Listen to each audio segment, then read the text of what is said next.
You have unleashed the lynch mob, and you've fanned it. I see the Craig Thomson thing a bit of a salacious sideshow at the moment. This exercise is about getting someone, not anything else. It disturbs me to watch Mr Thomson drowning in a river of delusion. I'm very conscious that in the eyes of many of the public, I've already been charged, convicted and sentenced. Here's one damning judgment. The Coalition's reached a similar verdict. I had an imaginary friend as a child, but he didn't use my credit card. It reminds me, in fact, of the words of Jack Palance from Ripley's Believe It or Not, believe it or not. And the opposition does not believe it. I just think he's a scumbag. As much as it stinks, as much as it grates me that he sits behind me and goes about his business, the fact is he has a right to sit in that parliament. Who does this Prime Minister believe? And she should explain herself. Fair Work Australia or the member for Dobell? It's not for the parliament to be judge and jury here.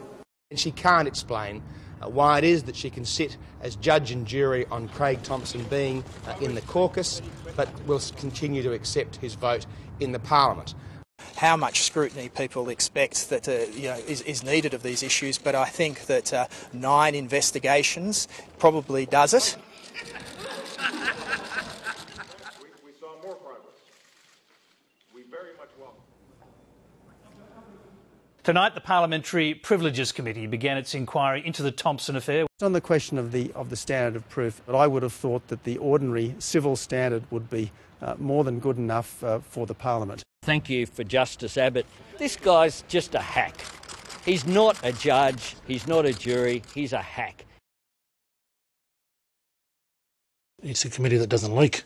This is a pretty serious issue to leak the first meeting of the Privileges Committee. There is now an inquiry into that inquiry. That's how nuts it gets. What next?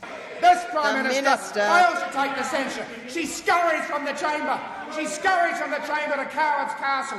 This Leader of the Opposition, who's the only Member of Parliament to ever be thrown out of Parliament for physically confronting a Vietnam vet with no legs.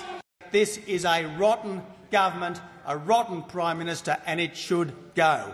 I very much enjoy question time because it reminds me every day of how truly pathetic the opposition is. No wonder they don't want a debate of substance. Bring it on. Bring it on. The situation we have now is a bad question time on steroids. Allegations, and where is the Prime Minister? Why won't you take any questions, Mr. Thomson? Why won't you answer questions? We detailed a transaction on his credit card involving an escort agency which until now has not been identified. This defies credibility that you're going to spend $60,000 to buy an interview from a prostitute. And for the record, no one's received any money from a current affair.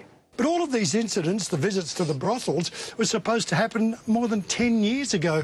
Maybe Mr Thomson's more memorable than we realise. Let's not descend even further into the gutter. This sort of witch hunt, this relentless personal attack, just has to stop. I think it demeans the whole Parliament. Many people are really just sick to death of this whole thing. Enough is enough, really.